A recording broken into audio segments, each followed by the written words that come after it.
warahmatullahi wabarakatuh. Waalaikumsalam warahmatullahi wabarakatuh. Selamat siang ibu-ibu semuanya. Siang. Masih semangat ya? Masih. Oke, terima kasih.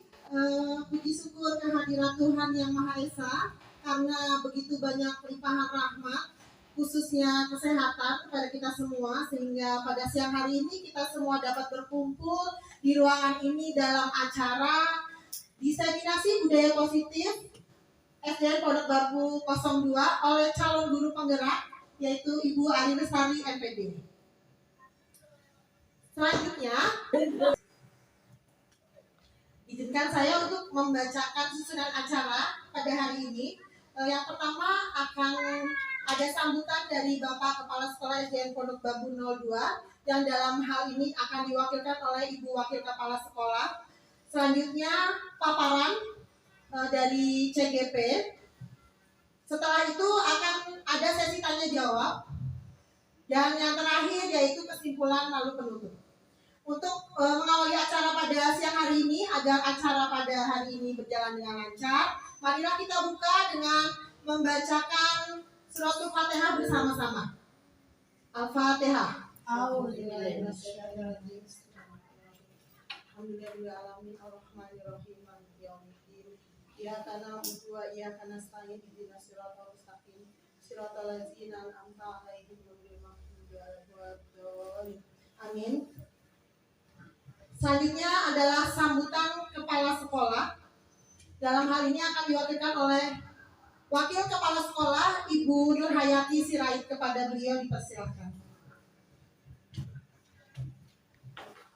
Terima kasih kepada Bu Erlin sebagai pembawa acara. Selamat siang untuk kita semua, salam sejahtera. Assalamualaikum warahmatullahi wabarakatuh. Waalaikumsalam warahmatullahi wabarakatuh. Saya selaku Wakil Kepala Sekolah Bidang Kesiswaan sangat bangga dengan teman-teman kita yang sudah menjadi guru penggerak dan calon guru penggerak, yang dimana kemarin itu Bu Erlin sudah berhasil dan sekarang disusul lagi dengan Ibu Ari Lestari. Puji syukur, dimana pada saat ini yang kita bahas adalah diseminasi budaya positif SDN Pondok Bambu 02 oleh calon guru penggerak angkatan ke-7 DKI Jakarta, yaitu oleh Ibu Ari Lestari MPD. Saya bangga sekali. Mudah-mudahan teman-teman yang lain juga akan menyusul jejak mereka. Ya, saya berharap yang lain juga pada menyusul, apalagi ini yang masih muda-muda. Ayo semangat untuk mengikuti jejak mereka agar sekolah kita bangga banyak menjadi guru penggerak ya di sekolah kita, terutama di Jakarta Timur juga khususnya. Dan singkat kata, selamat kepada Bu Erlin dan Bu Ari untuk kedepannya, semoga tambah lancar dan sukses selalu. Terima kasih. Assalamualaikum warahmatullahi wabarakatuh. Waalaikumsalam warahmatullahi wabarakatuh. Terima kasih kepada Ibu Nur Hayati Sirait. Seperti yang sudah beliau katakan tadi, diharapkan nanti teman-teman menyusul semuanya ya. Karena sebagai seorang pendidik, kita itu adalah pembelajar sepanjang hayat. Jadi terus belajar, menambah ilmu terus-menerus ya. Oke, yang kita tunggu-tunggu adalah paparan dari Ibu Ari Lestari selaku CGP Angkatan 7. Tapi sebelum paparan saya punya pantun. Sedikit dulu sebentar. Minum arak di tanah Mamuju.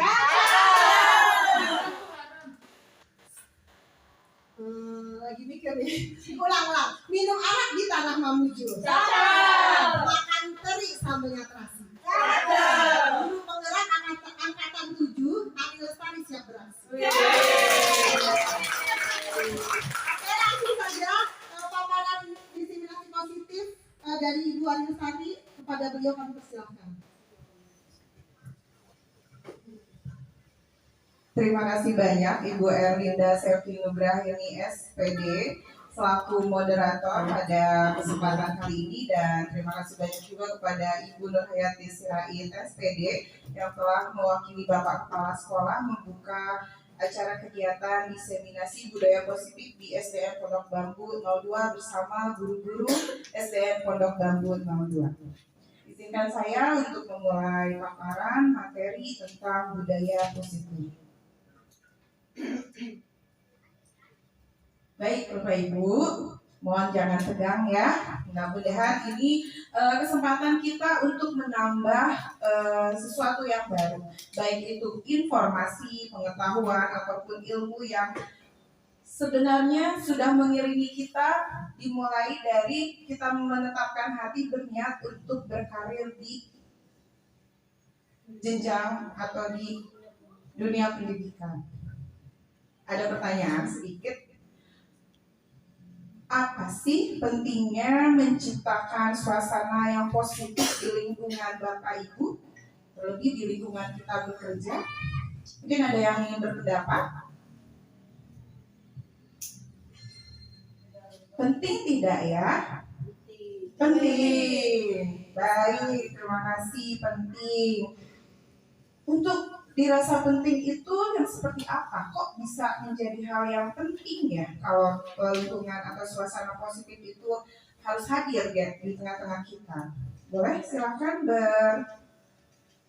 berpendapat? Iya, Ibu Yuni. Terima kasih kepada Bu Ari. Pertanyaannya, apa pentingnya menciptakan suasana positif di lingkungan sekolah kita? Saya berpendapat bahwa lingkungan positif itu membuat kita nyaman untuk melakukan tugas kita sebagai pendidik. Itu saja, Mbak. Terima kasih. Terima kasih banyak Ibu Yuni Revita atas pendapatnya. Kata kuncinya adalah tadi apa? Nyaman. Ada lagi yang ingin berpendapat? Dipersilahkan. Baik. Dari mungkin sudah ya, sependapat mungkin ya dengan Bu Yuni ya, kenyamanan. Kalau sesuatu sudah dirasa nyaman, maka akan ada yang namanya betah ya. Mungkin bahasa kita sehari-hari seperti itu. Ketika sudah nyaman, kita tidak takut untuk melakukan hal lainnya. Terlebih kita berfokus ke tupoksi kita. Baik, terima kasih Bu Yuni. Penting jadi ya suasana positif di lingkungan sekolah tuh harus dimunculkan dan harus selalu hadir. Nah, pada kesempatan ini kita akan memperkenalkan konsep utama dalam hal budaya positif. Kenapa sih sesuatu yang positif tapi harus dibudayakan?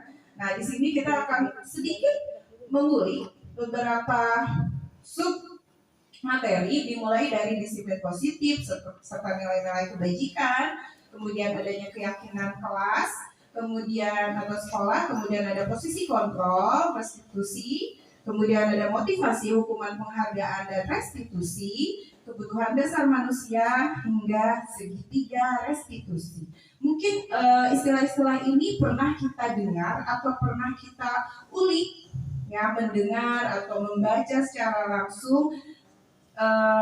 Apa sih gunanya untuk kita sebagai pendidik di sini? Baik, kita akan mulai saja ya. Nah, untuk yang pertama itu tentang budaya positif ini sendiri, yaitu berupa nilai-nilai, value, nilai-nilai atau keyakinan-keyakinan serta kebiasaan-kebiasaan di sekolah yang berpihak pada murid dan dapat berkembang menjadi murid itu menjadi pribadi yang lebih kritis, penuh hormat dan bertanggung jawab. Itu ideal sekali ya, keinginan kita semua. Ingin kita menciptakan atau melahirkan anak didik kita yang mempunyai nilai-nilai semua ini. Setuju nggak Bapak Ibu? Setuju ya, betul. Saya juga ingin sekali. Nah, dari mulai budaya positif ini kita akan masuk ke disiplin. Kata disiplin sudah ramah dan sudah mungkin sering ya kita dengar atau kita temui di kehidupan sehari-hari kita. Tapi kita akan membahas sedikit disiplin yang seperti apa sih. Nah, disiplin positif ini merupakan suatu cara penerapan disiplin tanpa kekerasan. dan ancaman. Sedangkan kita menghadapi murid kita, baik cara klasik, tradisional, ataupun metode terbaru, kita akan menemui kondisi seperti ini. Adanya kekerasan dan ancaman. Seperti apa? Secara tidak langsung mungkin kita pernah mengalami atau menciptakan situasi tersebut. Tetapi dalam prakteknya ini melibatkan komunitas tentunya ya, yaitu tentang perilaku yang efektif antara guru dan murid. Kemudian tentang disiplin positif ini ketika diterapkan, murid diajarkan untuk memahami konsekuensi dari perilaku mereka. Selain itu, disiplin positif juga mengajarkan murid untuk bertanggung jawab serta mempunyai rasa hormat dalam berinteraksi dengan lingkungannya. Oh, sudah mengerucut mengarah ke sana ternyata ya. Jadi, disiplin positif ini merupakan salah satu cara penerapan disiplin yang bertujuan untuk menumbuhkan kesadaran serta memberdayakan murid-murid untuk melakukan sesuatu. Di sini kuncinya, tanpa sogokan, ancaman, ataupun hukuman.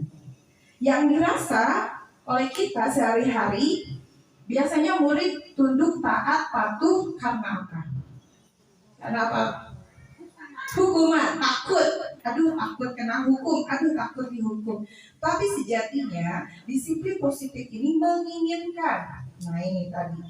Mereka melakukan semuanya itu balik lagi tanpa sogokan, ancaman ataupun hukuman. Bisa nggak ya mereka merasa demikian, melakukan sesuatu bukan karena rasa takut? Oke, kita lanjut ya. Menurut para ahli, salah satunya Stephen R. Covey mengatakan bahwa disiplin positif itu bila kita ingin membuat kemajuan perlahan, sedikit-sedikit, ubahlah dulu sikap atau perilaku kita. Namun, jika kita memperbaiki cara-cara utama kita, maka kita perlu mengubah kerangka acuan kita terlebih dahulu. Ubahlah bagaimana kita ini melihat dunia, cara pandang kita maksudnya. Bagaimana kita berpikir tentang human, manusia.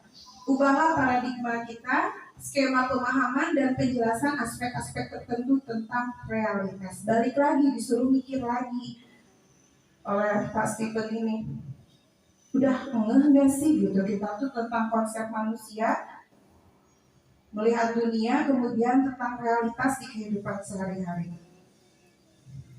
Sudah akrab ya dengan Bapak ini, siapa Bapak Ibu? Ki Hajar Dewantara, betul. Filosofi Ki Hajar Dewantara yang dari kecil hingga kita berprofesi sebagai guru selalu Ingarso Sintolodo, Imadia Mangunkarso, Tuturi Handayani, maaf Pipo, di depan memberi contoh, di tengah memberi semangat, dan di belakang memberi daya kekuatan. Itu kita tahu dari mulai kita mengenyam pendidikan. Tapi kembali lagi pertanyaannya, apakah kita paham makna dari semboyan ini? Ternyata tidak hanya semboyan ya. Makna kata disiplin menurut Bapak KHD, kita menyebutnya KHD, Ki Hajar Dewantara, yaitu di mana ada sebuah kemerdekaan, disitulah harus ada disiplin yang kuat. Sungguh pun disiplin itu bersifat self-disiplin, yaitu kita sendiri yang mewajibkan kita dengan sekeras-kerasnya, tetapi itu sama saja. Sebab jikalau kita tidak cakap melakukan self-disiplin, wajiblah penguasa lain mendisiplinkan diri kita. Dan peraturan demikian itulah harus ada di dalam suasana yang merdeka. Bayangkan suasana merintis kemerdekaan zaman dahulu, Bapak Ki Hajar Dewantara sudah memikirkan hal ini. Kalau kita ingin disiplin yang kuat, maka self-disiplinnya dulu yang harus kita tingkatkan. Kalau kita kalah, mendisiplinkan diri saja sudah sulit, maka mau tidak mau penguasa lain yang harus mendisiplinkan diri kita. Nah, di situ Ki Hajar Dewantara menyatakan bahwa untuk mencapai kemerdekaan atau dalam konteks pendidikan kita saat ini menciptakan murid yang merdeka. Syarat utamanya adalah harus ada disiplin yang kuat. Disiplin seperti apa sih? Yaitu tadi, mulai dari disiplin diri, punya motivasi internal, kemudian kalau nggak punya motivasi internal, maka perlu pihak lain untuk mendisiplinkan kita atau memotivasi eksternal, mempengaruhi kita. Karena sesuatu yang berasal dari luar itu diperlukan jika dalam diri kita sendiri itu tidak muncul atau tidak ada motivasi intrinsiknya. Nah, kembali lagi ke kodrat kita pada saat ini, yaitu pendidik sebagai pamong yang menuntun dan memberikan arahan kepada anak, kepada murid-murid kita, sehingga supaya murid-murid kita tidak salah kaprah, tidak salah jalannya, dan tidak salah melangkah, serta membahayakan dirinya. Membimbing dan mendidik anak hendaknya sesuai dengan kodrat alam serta kodrat zamannya, agar anak memiliki budi pekerti yang luhur dan mulia. Mendidik artinya menuntun dengan pola pembelajaran yang menyenangkan, dan pendidikan harus berpihak pada anak. Zaman dulu waktu saya kecil, guru saya cuma tinggal ngajarin sesuatu, papan tulis, catat tulis, bisa. Zaman sekarang ternyata tidak bisa diterapkan cara seperti itu.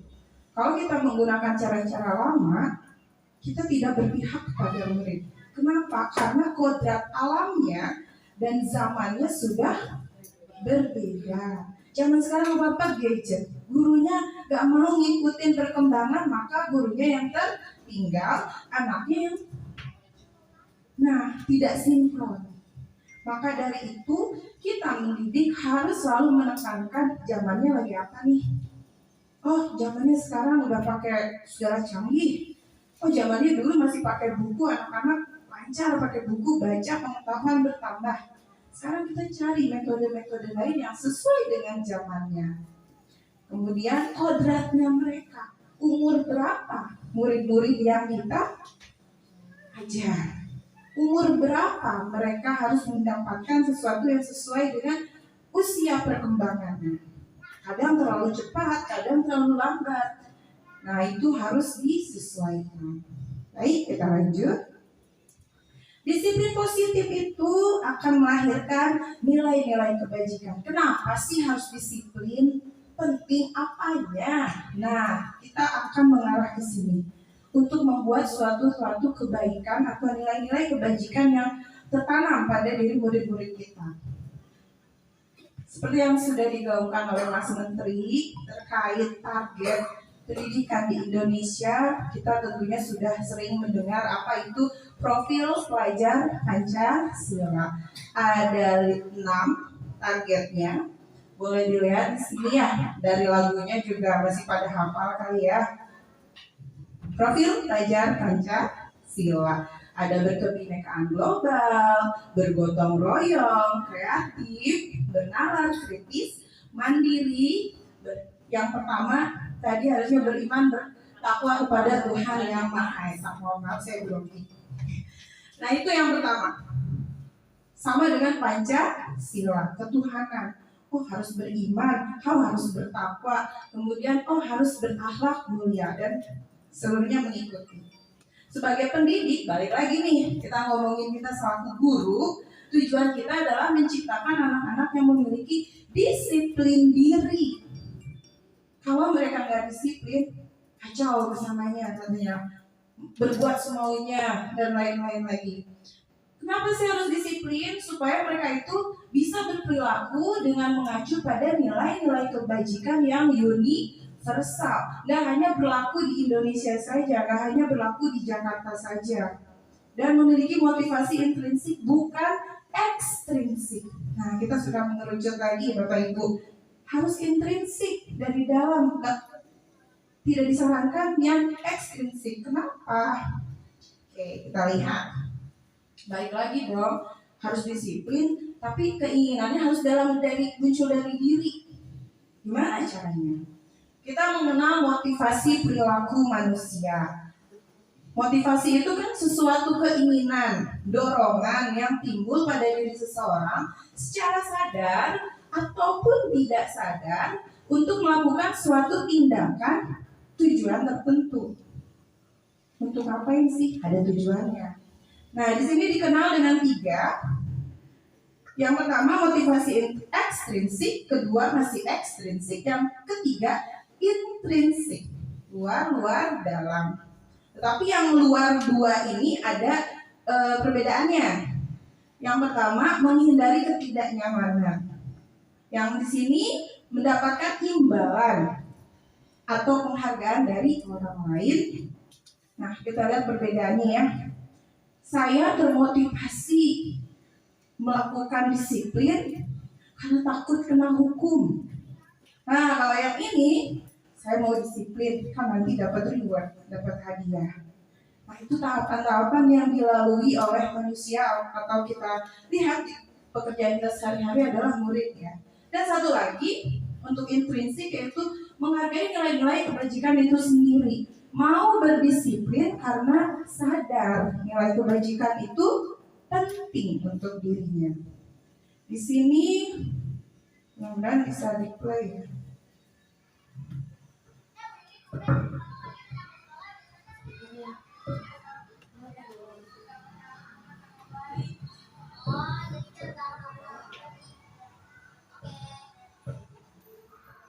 Terdengar nggak Bapak Ibu? Jadi si anak ini datang, ditanya sama temennya, kok tumben katanya, datangnya pagian, biasanya juga siang mungkin. Dia jawab, iya datang pagi supaya nggak kena hukum. Nah kira-kira itu termasuk motivasi apa? Ekstrinsik, karena takut akan hukuman. Nah, saya ngetes lagi deh.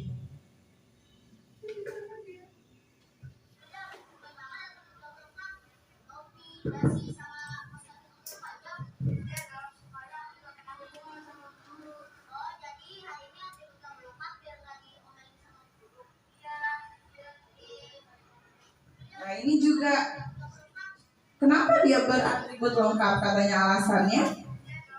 Supaya tidak diomelin, supaya tidak dihukum. Masih termasuk jenis motivasi ekstrinsik, takut kena hukum.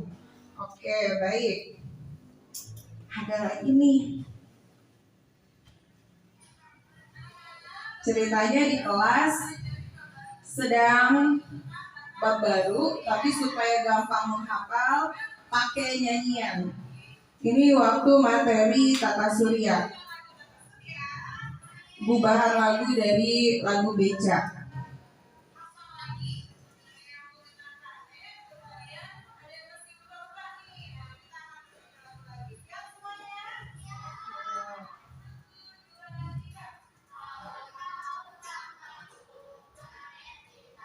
Oke, hal yang sama seperti Bapak Ibu juga di kelas ini supaya anak lebih bisa menghafal ya. Tujuannya adalah lebih familiar lagi kalau diubah ke lagu. Ternyata dengan tujuan pembelajaran ini guru menginginkan anak mengetahui terlebih dahulu sehingga nanti mereka termotivasi untuk mencari tahu lagi. Tetapi ketika pembelajaran ini berlangsung, ketika lagu-lagunya sudah bisa dihafal, guru menantang, challenge atau mempersilahkan kepada muridnya siapa yang sudah hafal lagunya.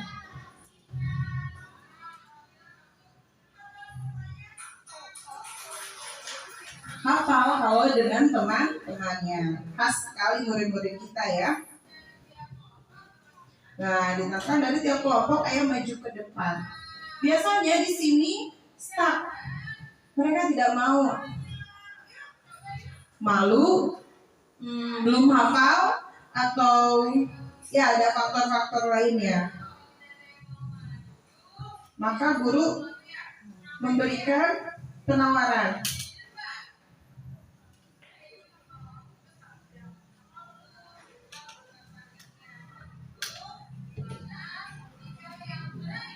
Berani maju ke depan, diberi penghargaan. Nah, ternyata anak-anak tergugah. Oh, mau, ingin. Maka dari tiap kelompok dengan pertama-tama menunjuk dirinya atau ditunjuk oleh teman-temannya untuk maju ke depan. Sehingga nanti kalau sudah di depan, mereka akan diberi sebuah penghargaan.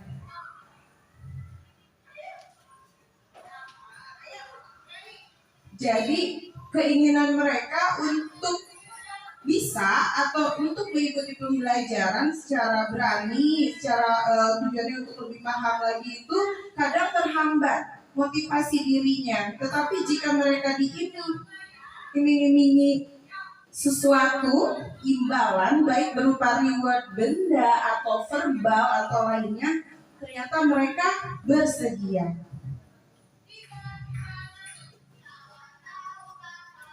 Mohon maaf sedikit panjang ya Bapak Ibu. Sebenarnya rewardnya tidak aneh-aneh. Di sini rewardnya tidak aneh-aneh, hanya berupa stiker, tempelan stiker. Kalau enggak dengan cara applause ataupun menunjuk siswa tersebut yang berani ke depan dengan berani dan paham gitu kan, hafal lagunya, kita sudah bisa memberikan pujian. Ini termasuk motivasi ekstrinsik, mau termotivasi tapi karena diiming-iming ini sesuatu.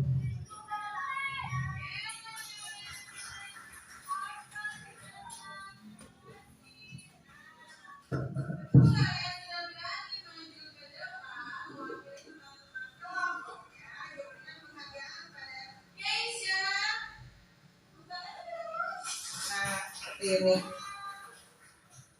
Oke. Nah, selanjutnya suasana tidak belajar, tetapi ada di luar jam pembelajaran. Mereka di kantin makan bersama. Biasanya seperti ini kan kondisi anak-anak kita sedang istirahat ceritanya. Kemudian habis jamnya. Ketika habis jamnya, mereka akan pergi ke kelas kembali. Biasanya untuk anak-anak yang sudah terlatih, mereka akan merapikan bekas makanannya, bekas jajanannya. Tapi ada juga yang pergi berlalu begitu saja. Itu hal-hal yang sering terjadi di kegiatan sehari-hari murid-murid kita. Nah, ternyata ada 3 orang siswa ini yang mau membantu untuk membuang sampah yang ditinggalkan oleh teman-temannya.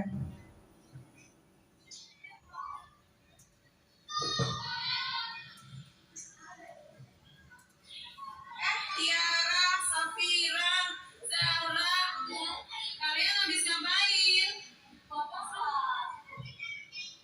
Oh, habis buang sampah yang dari mana, Kak? Oh gitu, jadi kalian bantu buangin. Kenapa? Kok mau repot-repot bantu buangin sampah? Oh gitu, kalau lingkungannya bersih jadi nyaman ya? Sudah, terima kasih atas kebaikan kalian. Semoga teman-teman yang lain mengikuti perilaku baik kalian. Terima kasih ya. Nah, sampai tahap ini mungkin ketiga siswa ini sudah mempunyai keinginan atau motivasi dorongan melakukan pembersihan sampah itu atas rasa kesadaran diri bahwa lingkungan yang bersih itu diperlukan. Di tahap ini kita ingin menjadikan murid-murid kita memahami, tidak hanya tergiur atas reward ataupun takut akan hukuman. Baik. Mengenai motivasi yang seperti tadi ada 3 jenis dan kita masuk lagi ke konsep disiplin dengan identitas yang gagal. Kita berdisiplin, harus disiplin supaya apa sih gitu ya? Karena untuk menghindari ini tadi hukuman-hukuman. Ternyata untuk hukuman kebalikannya adalah pasangannya adalah penghargaan. Jika hukuman itu menyakitkan, gak enak ya, telat dihukum, sakit gitu kita juga. Kemudian gak nyaman, kemudian muridnya jadi takut. Kemudian ada paksaan juga, murid menyembunyikan kesalahannya. Kalau jujur tambah lagi hukumannya. Kemudian murid menjadi rendah diri. Kamu nih, gara-gara kamu telat, malu ibu dengan kelas lain. Bahasa-bahasa seperti itu. Tetapi kebalikannya atas penghargaan tidak bisa dikalahkan dengan baik juga, karena penghargaan itu tidak selamanya efektif. Kemudian merusak hubungan. Jika si anak A diberikan ganjaran reward, sedangkan temannya juga melakukan suatu kebaikan yang sama, tapi kita hanya memberikan si A saja penghargaannya, maka di antara mereka terjadi selek, nggak mau temenan biasanya, atau iri atau sedih. Nah, itu bisa merusak hubungan juga. Kemudian mematikan kreativitas serta menghukum dengan ranking. Sini ke 1, kedua, ketiga, dan lain-lain. Dan lebih merampas hak menghargai dirinya. Itu tanpa kita sadari biasanya menyebabkan hal-hal ini terjadi pada diri siswa. Dan di sini konsep disiplin dengan pendekatan restitusi disarankan. Restitusi itu apa sih? Ternyata sebuah proses menciptakan kondisi untuk murid memperbaiki kesalahan mereka sehingga mereka bisa kembali pada kelompok mereka dengan karakter yang lebih kuat. Harus nyadar dulu muridnya tentang kesalahannya. Kemudian baru tuh, oh iya ya, saya tidak boleh terlambat bukan karena takut dihukum, harus ada alasan lain yang lebih bernilai. Ciri-ciri restitusi di sini antara lain, restitusi itu bukan menebus kesalahan, tetapi belajar dari kesalahan. Ya udah deh, saya salah, ya udah saya dihukum aja. Kita tidak mengharapkan itu. Kemudian memperbaiki hubungan. Ya, dengan penyadaran maka tercipta lagi hubungan yang nyaman. Tawaran, ditawarkan, jangan dipaksa. Kemudian menuntun untuk melihat ke dalam dirinya. Kemudian mencari kebutuhan dasar yang mendasari tindakan, fokus pada karakter, bukan tindakannya, serta menguatkan dan fokus pada solusi. Mereka salah, tapi apakah akan selesai hanya dengan dihukum saja? Nah, biasanya kita kan, ya udah solusinya apa dong? Di sini ada perbedaan-perbedaan. Kasusnya contohnya murid terlambat ketika upacara bendera hari Senin. Ada hukuman, ada konsekuensi, ada restitusi. Bedanya apa Bapak Ibu?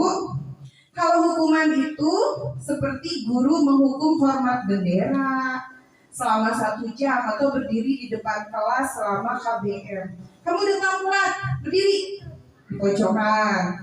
Guru marah dan murid menjadi takut. Kalau konsekuensinya apa?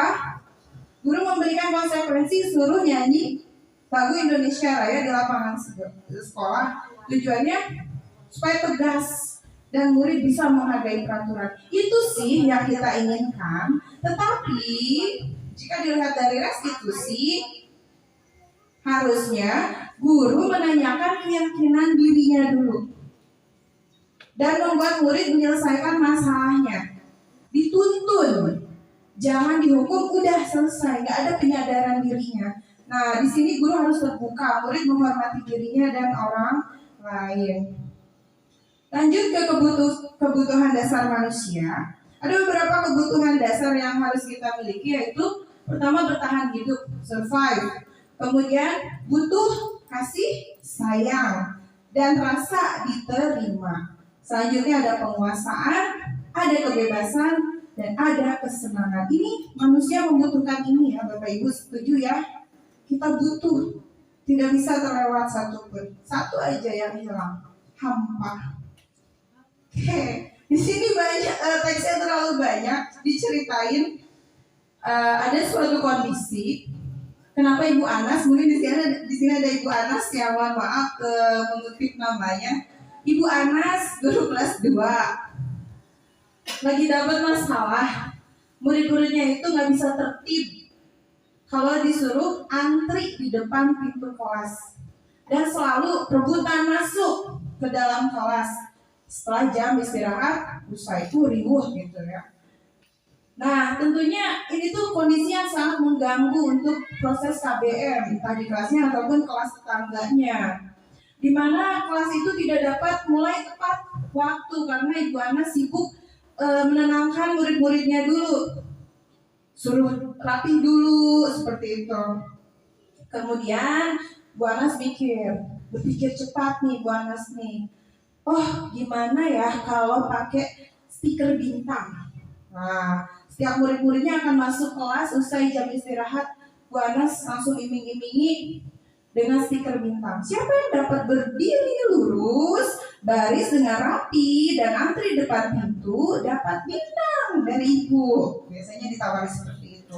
Sebagian besar ternyata murid-muridnya menyambut dengan tantangan tersebut dan langsung berdiri rapi. Nah, one day Bu Anasnya sakit, tetapi sudah melaksanakan kegiatan itu selama berminggu-minggu. Anak-anaknya sudah terbiasa, tapi suatu hari Bu Anasnya sakit dan digantikan oleh Pak Heru ceritanya.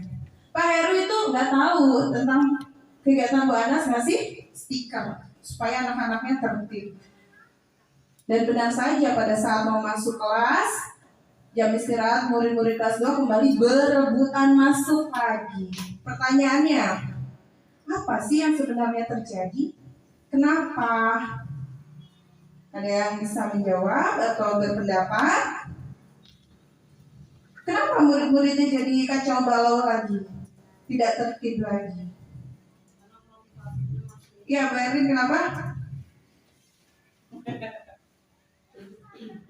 Karena motivasi yang dilakukan anak masih eksternal, belum dari dalam dirinya.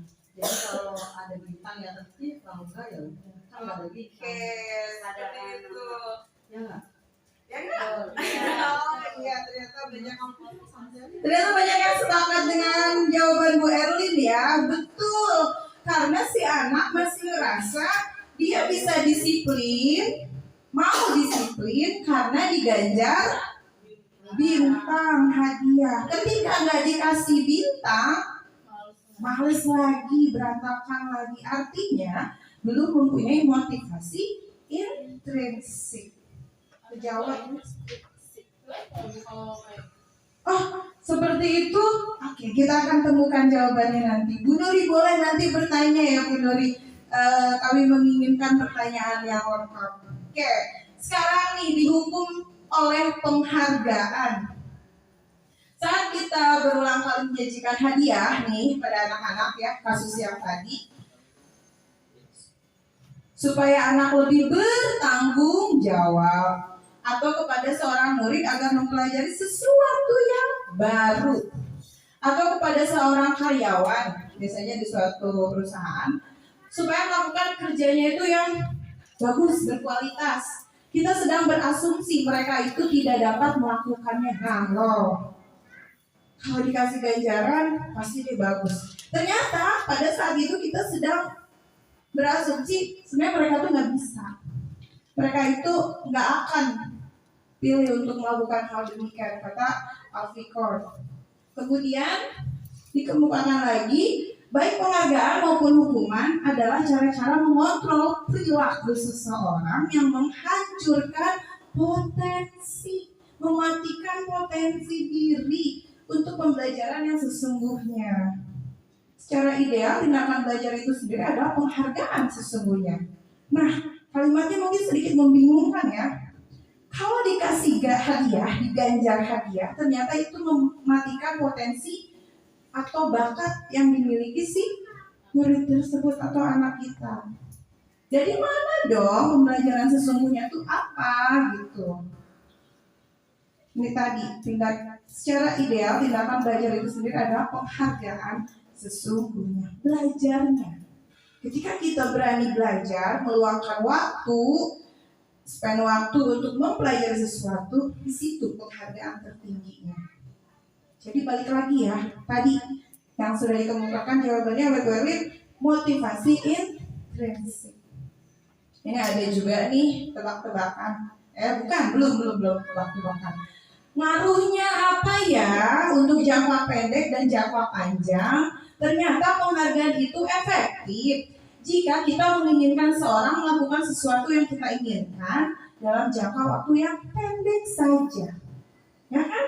Kasih reward, nurut, kasih reward, nurut. Tapi kalau lama-lama bosen, hadiahnya cuma itu saja. Nah, ternyata lagi jika kita menggunakan penghargaan lagi dan lagi, orang tersebut akan bergantung pada penghargaan yang diberikan. Setelah kehilangan tiba-tiba nggak nyadar dirinya itu udah nggak punya motivasi saja. Udah biasa dikasih reward itu mulu, udah malas ngerjainnya.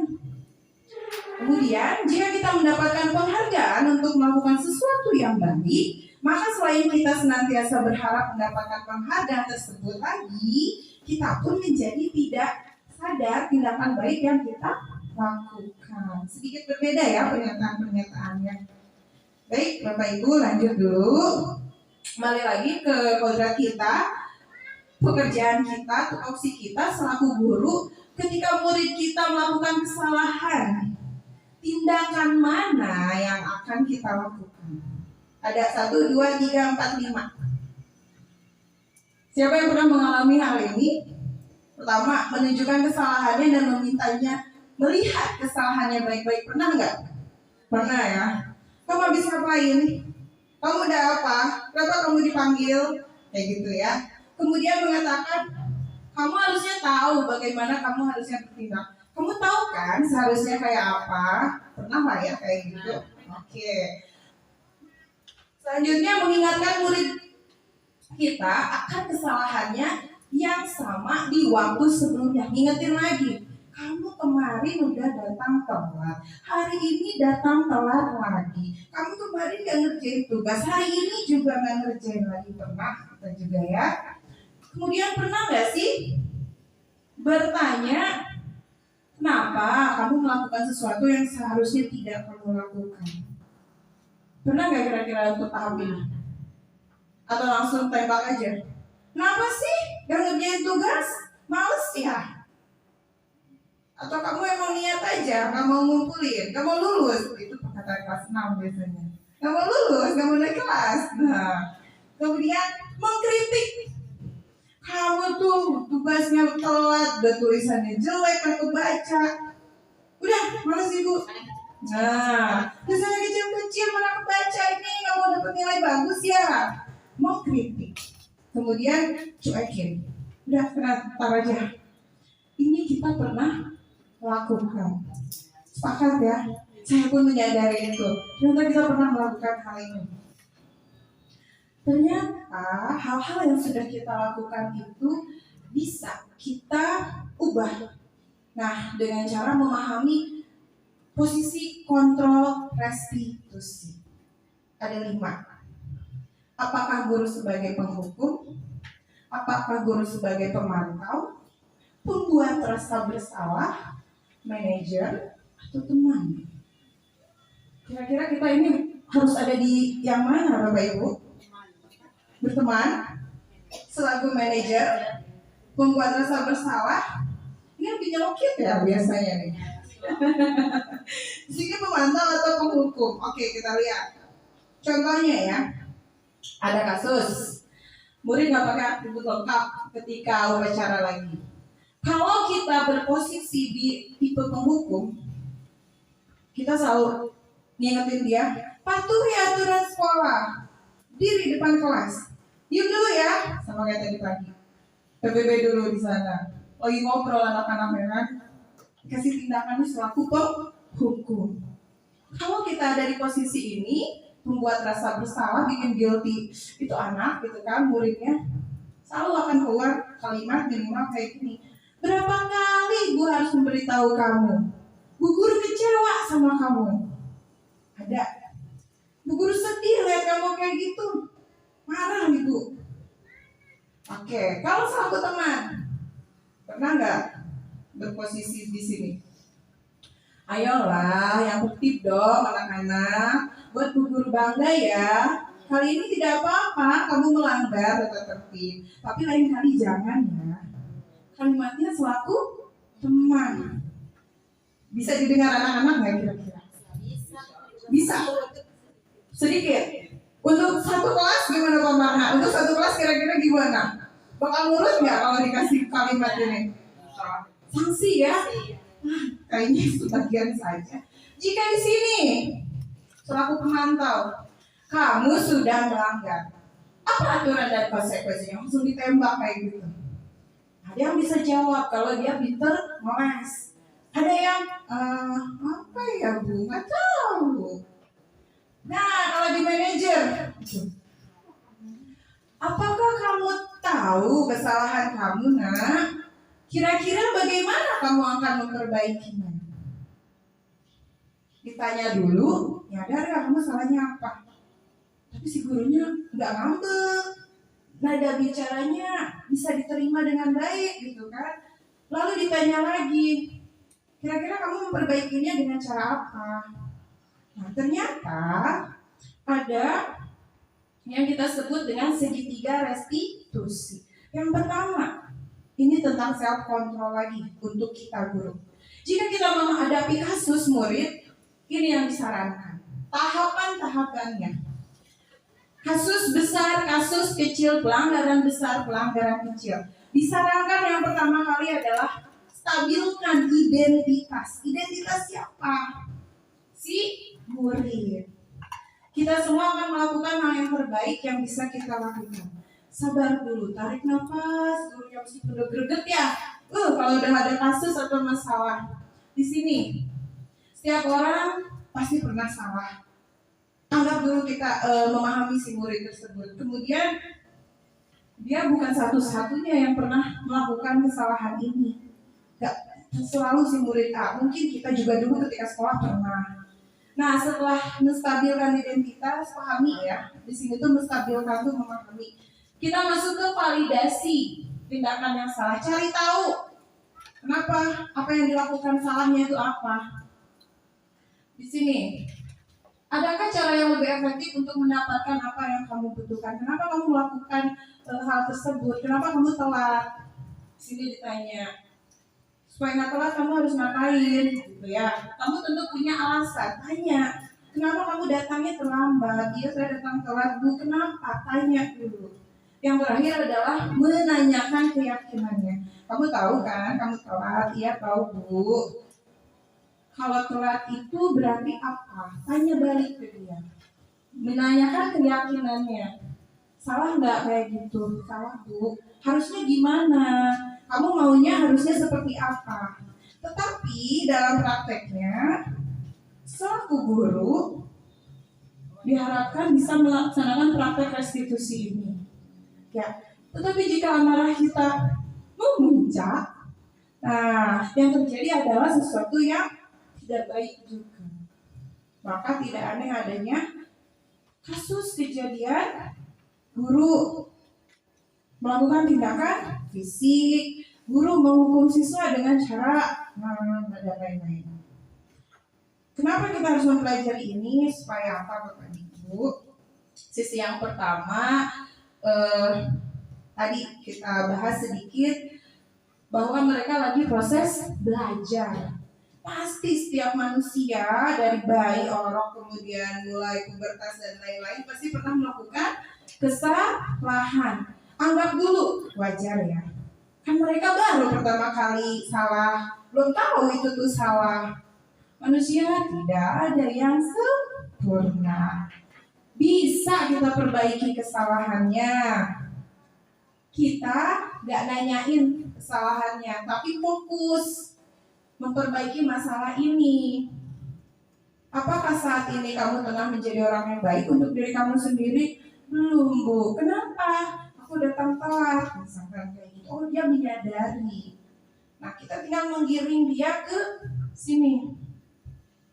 Ingat ya, kamu kalau datang terus-terusan, kamu akan rugi. Nah, mulailah masuk ke penyadaran diri di sini.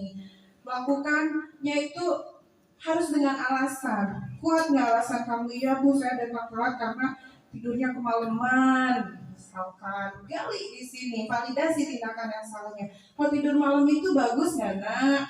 Terus gali seperti itu supaya dia tuh nyadar dulu. Nggak langsung kita judge. Sampailah dia di mempelajari suatu perilaku yang baru dan lebih efektif. Bersediakah kamu mempelajarinya? Dan ya, kamu begadang mulu akhirnya bangunnya telat. Jadilah kesiangan. Nah, ini jangan digantung. Kalau udah validasi jangan digantung, kasusnya nggak selesai, tapi lebih ke lagi. So, kamu udah salah, kamu udah tahu alasannya apa. Seharusnya kamu harusnya gimana sih? Baiknya kamu gimana menurut kamu? Jangan dikasih tahu dulu sama kita, biar dia nyadar lagi. Nilai-nilai apa yang telah disepakati? Nggak boleh terlambat, Bu. Berarti kamu harus disiplin. Mulai gali lagi. Mumpung murid kita ini pada masa tahap operasional konkret masih bisa gitu. Coba bayangkan kalau kita menghadapi orang dewasa. Nah, ini sangat disarankan Bapak Ibu, sehingga nanti terakhirnya adalah what do you want? Kamu mau jadi orang kayak apa? Kamu mau jadi pengennya gimana sih gitu?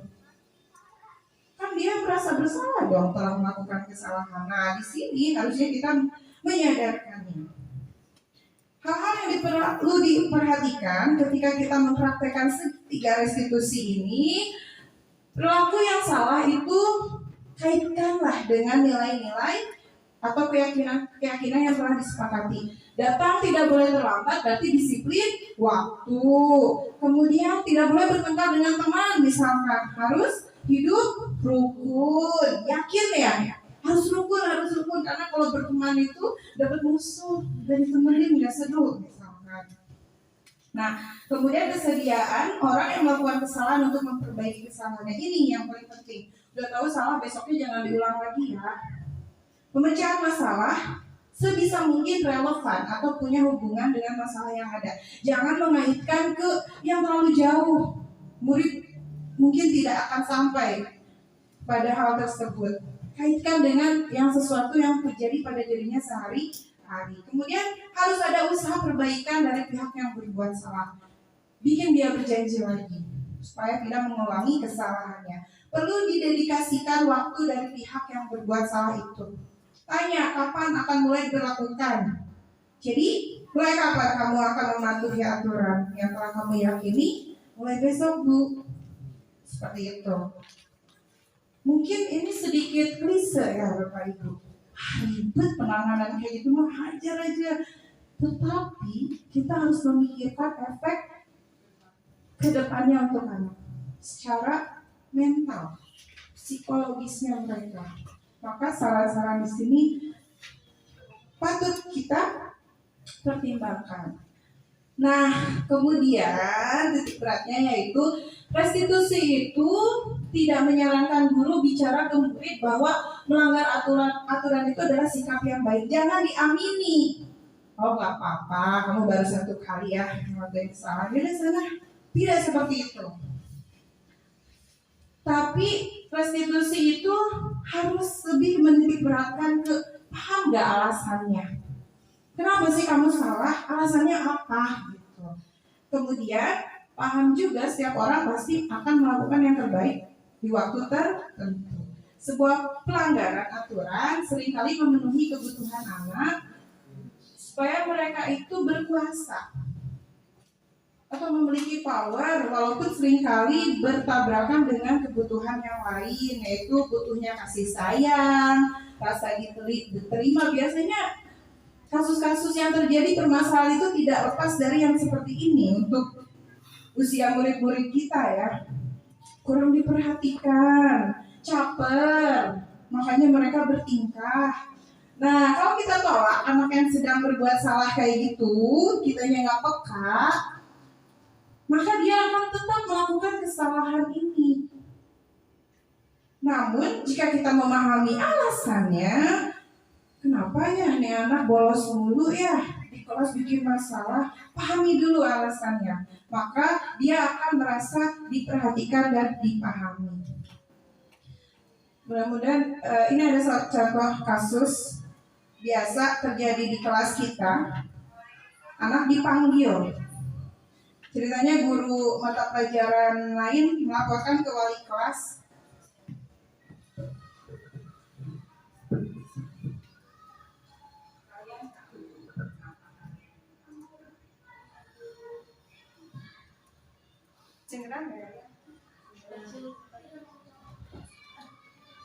Intinya dia dipanggil, guru mata pelajaran itu lapor ke wali kelasnya, 2 anak ini gak ngerjain tugas ketika mata pelajaran agama.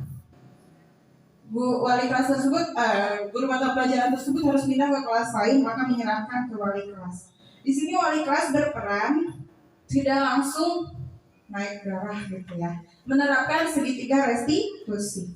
Yang pertama tadi, menstabilkan dulu identitasnya, kondisinya. Benar, kamu tadi tidak mengerjakan tugas, iya Bu. Kemudian berilah kalimat-kalimat seperti Ibu paham bahwa tiap orang pasti melakukan kesalahan. Dengan kalimat kayak gitu, itu akan membuat anak tidak terlalu deg-degan lah ibaratnya. Oh iya ya, benar ya, tiap orang pernah punya salah ya. Tetapi jangan berhenti di situ. Tanya lagi. Jika kejadiannya seperti tadi, Ibu yakin kamu punya alasannya. Coba ceritakan. Ceritain dah. Anaknya pasti ngomong kan, oh gurunya menerima penjelasan kita nih. Nah di sini validasi tindakannya diperlukan. Kemudian kalau dia sudah mengemukakan alasannya, kita tanyakan keyakinannya. So perbuatan yang tadi itu menurut kalian bagaimana? Tidak baik Bu, karena melanggar aturan. Akibatnya, nah di sini biarkan mereka sampai memahami bahwa sesuatu itu nggak baik. Mereka nggak ngerjain tugas itu nggak baik karena ngobrol, ceritanya sama temannya, saking asiknya ngobrol, jam pelajarannya usai, tugasnya nggak bisa kekumpul.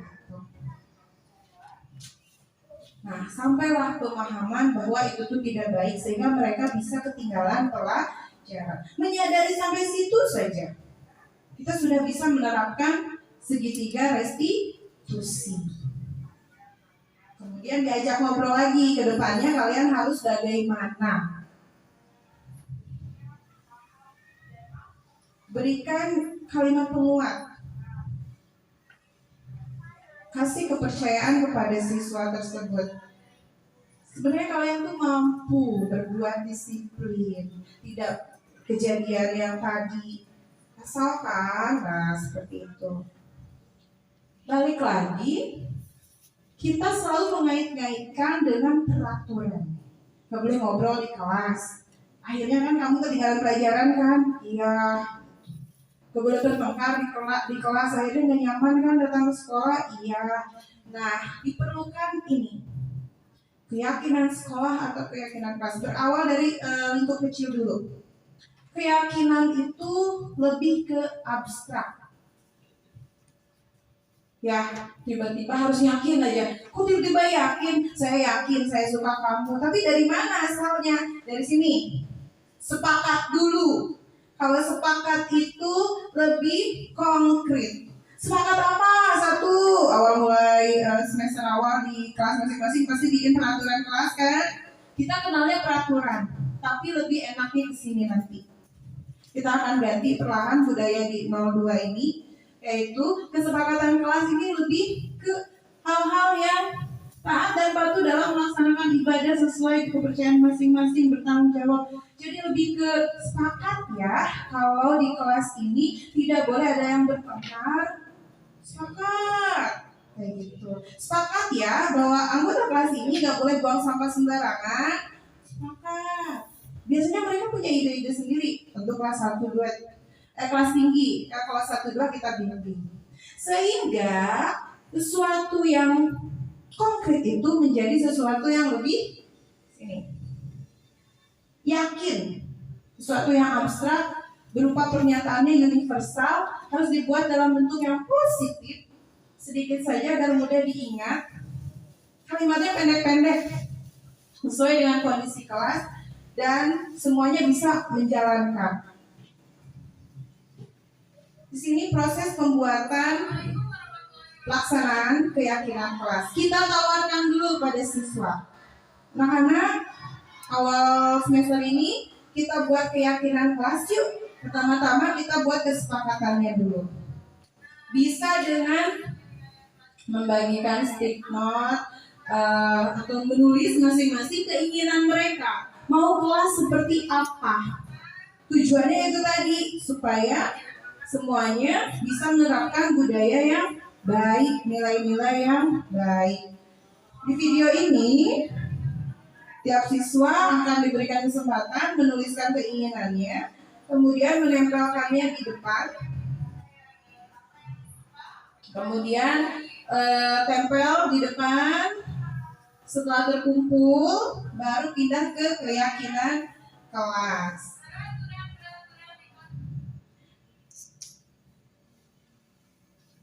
Lalu, maaf ya, halaman berapa tadi? Ini ya.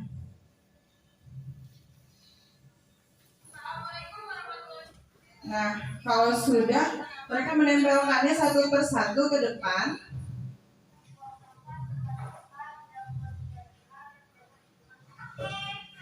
Nah, jadi punya apa idenya mereka tempel ke depan.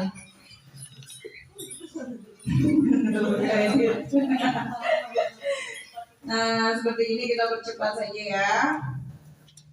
Mereka punya ide, satu orang dua saja idenya apa. Pengennya apa sih kelas ini supaya tertib? Nah, kalau sudah,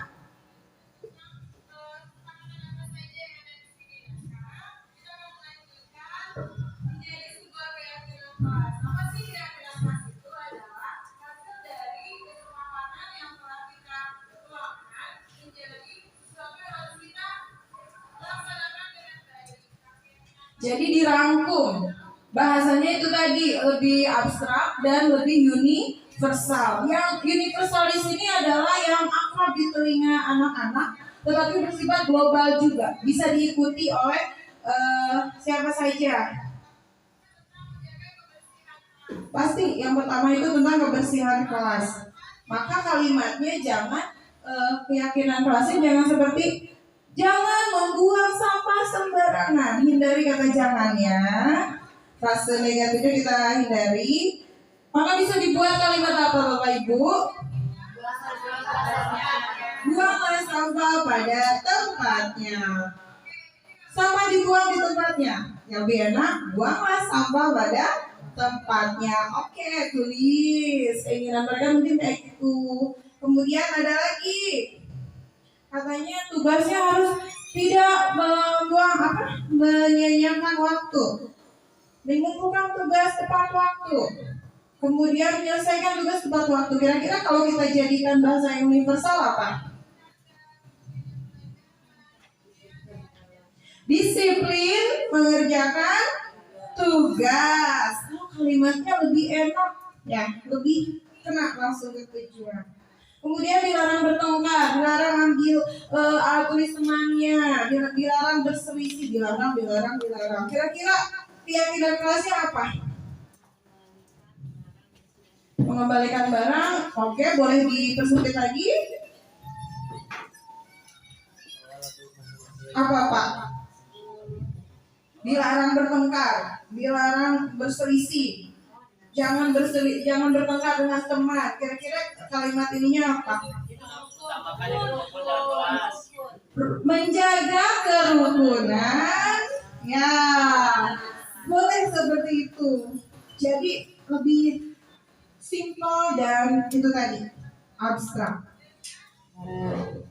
Oke.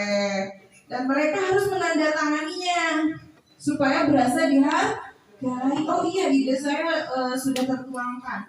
Dengan menandatangani artinya sama kayak kita ya, tanda tangan cap gitu. Oh itu udah resmi gitu. Yuk kita laksanakan. Ada penghargaan juga untuk mereka.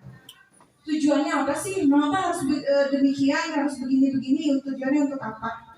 Kembali lagi, ketika itu sudah menampilkan, menyajikan, memberikan contoh sesuatu yang baik untuk mereka, harapannya adalah murid-murid kita mempunyai nilai-nilai yang positif dan kebajikan yang universal. Nggak cuma berlaku di 02 ketika mereka balik ke tempat. Ya betul, ke lingkungannya, mereka kan tetap menerapkan nilai-nilai yang positif itu tadi. Oh iya ya, ujung-ujungnya bonusnya apa Bapak Ibu? Branding kita naik. Murid-murid 02 sopan-sopan ya. Nah, murid-murid 02 attitude-nya keren ya, itu bonus. Tapi balik lagi, di belakangnya butuh perjuangan. effort yang besar, betul. At least di sini ada contoh-contoh. Mungkin Bapak Ibu, saya yakin di kelas masing-masing sudah menerapkan ini, apalagi ketika awal tahun pelajaran. Nah, ini udah jadi keyakinan kelasnya. Tidak usah banyak-banyak, yang penting mereka ini melaksanakan. Ini mah kelas, gimana dengan guru mata pelajaran? Boleh. Bapak Ibu selaku guru mata selalu mengingatkan atau ikut ke keyakinan kelas ini. Ini adalah hal baik dan bisa dilaksanakan secara universal. Boleh untuk siapa saja. Akhir kata, terima kasih paparan dari saya mengenai budaya positif. Saya kembalikan kepada Ibu moderator. Terima kasih. Ya, terima kasih. Tepuk tangan sekali lagi Bapak Ibu semuanya. Ya, alhamdulillah. Ya, keren sekali paparannya Bapak Ibu ya. Ternyata selama ini yang kita perlakukan kepada anak-anak bukannya salah ya, tidak salah, tapi ternyata belum sesuai. Karena alhamdulillah kita mendapatkan pencerahan, semoga nanti kedepannya kita bisa memperlakukan anak-anak dengan lebih baik lagi. Saling jadi langsung kesimpulan aja. Oh, pertanyaan. Oh iya, sesi tanya jawab Bapak Ibu. Silakan jika ada yang mau bertanya, boleh. Saya batasi ya Bapak Ibu, karena waktunya sudah mepet. Jadi dikumpulkan aja jadi satu. Mungkin Bu Nuri ya, tadi mau bertanya Bu Nuri. Berarti kalau nggak ada yang tanya, ini semuanya udah jelas banget ya Bapak Ibu ya. Berarti sudah gamblang ya. Oh iya Bu Karin, silakan Bu Karin, sebutkan nama ya. Sama. Terima kasih untuk kesempatannya, luar biasa sekali materi hari ini. Yang menjadi pertanyaan adalah ketika kita sekolah, guru sudah berhasil melaksanakan pendekatan restitusi dengan sangat baik. Peserta didik sudah memiliki motivasi intrinsik dengan baik. Namun muncul hambatan dari lingkungan rumah. Contoh, siswa datang terlambat ke sekolah. Anak ini sudah menyadari, memahami kesalahannya. Namun ternyata yang menyebabkan anak ini terlambat ke sekolah adalah karena orang tuanya selalu bangun siang. Yang menjadi pertanyaan pertama, apakah kita juga harus melakukan pendekatan restitusi ini kepada orang tua, orang dewasa di mana mereka sudah terbentuk, perlu usaha yang lebih keras. Kemudian pertanyaan yang kedua adalah bagaimana cara dari sekolah, dari guru untuk meningkatkan kolaborasi antara guru dan juga orang tua murid sebagai upaya untuk optimalisasi diseminasi budaya ini supaya terjadi sinkronisasi antara pendidikan di sekolah dan juga di rumah. Terima kasih. Terima kasih sekali untuk pertanyaannya panjang banget ya Bapak Ibu ya. Satu tapi panjang. Tadi pertanyaannya yang pertama, kalau di sekolah sudah bagus, anaknya sudah bagus, gurunya sudah bagus, tapi orang tuanya, nah itu bagaimana Bu Ani? Terus yang kedua, sekalian ya Bu Ani, yang kedua bagaimana meningkatkan kolaborasi gitu ya antara pihak sekolah dan pihak orang tua di rumah seperti itu. Silakan Bu Ani. Terima kasih banyak atas pertanyaannya Bu Karin. Betul. Ini sesuatu yang saya harapkan. Pertanyaan seperti ini. Betul. Ketika siswa sudah menyadari, sudah kita sesuaikan, sudah kita selalu ajak berrestitusi seperti ini, gimana kalau orang tuanya tidak mendukung, lingkungan rumah yang tidak mendukung? PR kita selanjutnya adalah tidak. Satu, kasus seperti itu mungkin tidak akan terjadi ke semua siswa ya. Dan kita sudah bisa mengobserv mana siswa yang selalu bermasalah. Oh, si A, si B. Si A, si B-nya udah kita pahami sudah baik gitu kan. Nah sekarang pendekatan kepada orang tua, pakai lagi restitusinya, gunakan sehingga orang tua pun ternyata meskipun umurnya sudah lebih dewasa daripada anak-anak murid kita, dulunya basicnya mungkin mereka belum pernah mengalami treatment yang seperti kita sampaikan kepada murid-murid. Nah, dengan cara kita, mudah-mudahan karena ini tidak hanya berlaku untuk seorang anak kecil ya, maksudnya untuk usia sekolah gitu. karyawan ataupun biasanya di perusahaan-perusahaan lain itu seperti ini. Ada namanya SP, surat pemanggilan. Ditanya dulu apa salahnya dan lain-lain. Nah itu tuh untuk perusahaan luar ya, seperti itu tuh ada tahapannya. Nah begitupun di sikap kita kepada orang tua murid, kita gunakan rangkaian-rangkaian tahapan-tahapan yang tadi yang sudah kita terapkan kepada siswa. Panggil, kalau tidak bisa datang, temui di rumahnya. Sehingga target kita sampai kapan? Sampai berubah, sampai tujuan kita tercapai, sampai si anak dan orang tua sinkron, mematuhi atau sadar diri, istilahnya seperti itu ya. Sadar atas karena motivasi intrinsik, bukan karena malu ntar dipanggil lagi. Nah seperti itu. Dengan cara-cara tadi mudah-mudahan berefek baik kepada orang tua yang tadi kita tanyakan. Yang pertama itu tetap menggunakan cara seperti tadi. Yang kedua adalah bagaimana kolaborasinya. Sebenarnya hal seperti ini, materi-materi seperti ini sangat disarankan. Penerapan budaya positif tidak hanya berlaku untuk guru dan siswa, tetapi semua warga sekolah. Di diseminasi ini diberikan pilihan. Awalnya semua warga sekolah harus mengikuti, tapi karena waktu, tempat, dan keterbatasan lainnya, saya hanya bisa pada teman-teman dulu, lingkup yang kecil. Targetnya adalah seluruh warga sekolah. Siapa saja ya tadi selain kita dan murid-murid adalah para orang tua murid. Kapan nih diperkenalkannya? Lebih cocoknya kapan Bapak Ibu? Awal tahun ajaran. Siswa kelas 1 baru, siswa kakak kelasnya yang lain, semuanya diundang, diperkenalkan.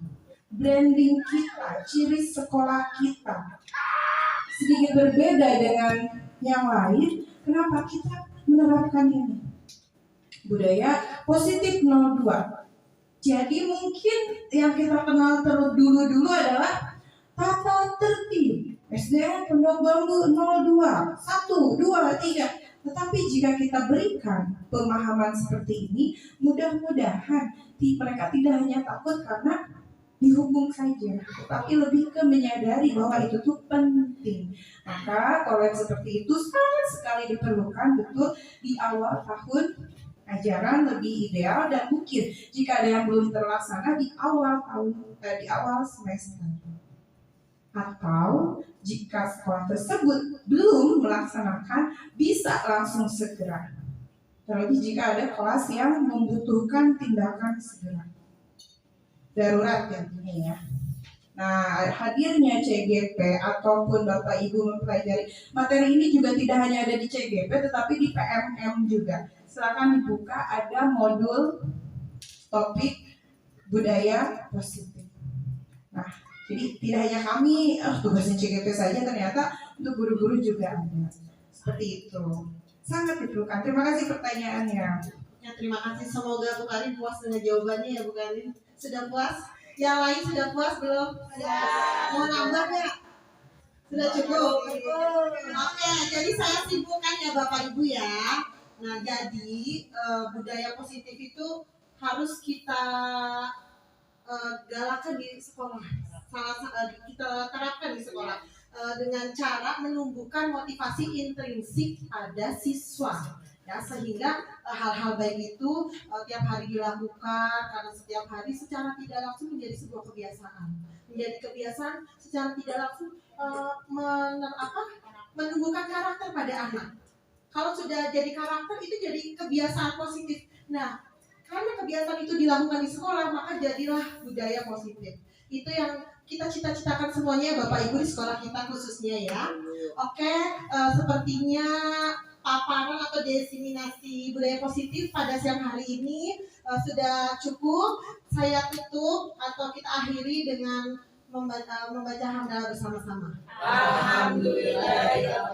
Sebelum ditutup nih Bapak Ibu, satu lagi ya, ada pantun, boleh? Abang Septian, anaknya Mbak Darsi. Tapi udah tahu lanjutannya. Cukup sekian dan terima kasih. Assalamualaikum warahmatullahi wabarakatuh. Terima kasih Bapak Ibu.